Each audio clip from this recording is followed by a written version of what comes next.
दावोसमधील परकीय गुंतवणुकीवर चर्चेसाठी विरोधकांचा प्रस्ताव. विरोधक आणि सत्ताधाऱ्यांमध्ये खडाजंगी होण्याची शक्यता. दावोसमधील गुंतवणुकीवरून विरोधक आणि सत्ताधारी आमने सामने येणार. शिवभोजन थाळीच्या अनुदानाचे 200 कोटी रुपये शासनाकडे थकीत. अनेक शिवभोजन थाळी केंद्र बंद तर अनेक बंद पाडण्याच्या मार्गावरती. मुनगंटीवार यांनी केलेल्या लक्षवेधीतून प्रश्न.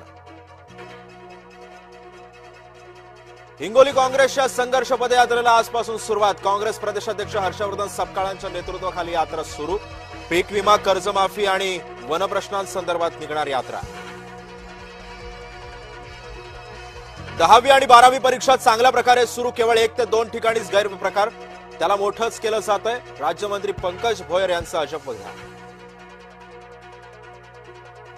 आज किल्ले रायगडाच्या पायथ्याशी मनसेचा 20वा वर्धापन दिन. तर राज ठाकरे काय भूमिका मांडणार याकडे लक्ष. लोकसभा अध्यक्षांविरोधात अविश्वास ठरावावर आज चर्चा. अधिवेशनाचा उत्तरार्ध वादळी ठरण्याची शक्यता. विरोधी पक्ष नेत्याला सरकार विरोधात बोलू दिलं जात नाही. वडेट्टीवारांची संसदेतील कारभारावर प्रतिक्रिया. लोकसभेमध्ये एककल्ली कार्यक्रम सुरू असल्याचाही केला आरोप.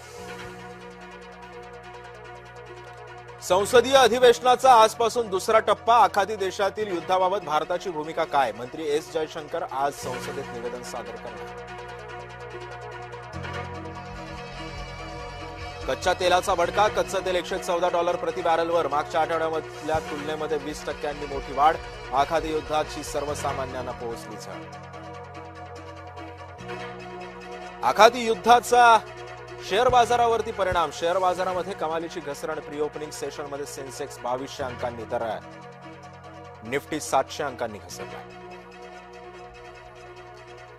मुंबईमध्ये पुन्हा एकदा उष्णतेच्या लाटेचा इशारा. उष्णतेची लाट ही 11 मार्च पर्यंत कायम राहणार. तापमानाचा पारा 40 ते 42 अंशांच्या आसपास जाण्याची शक्यता.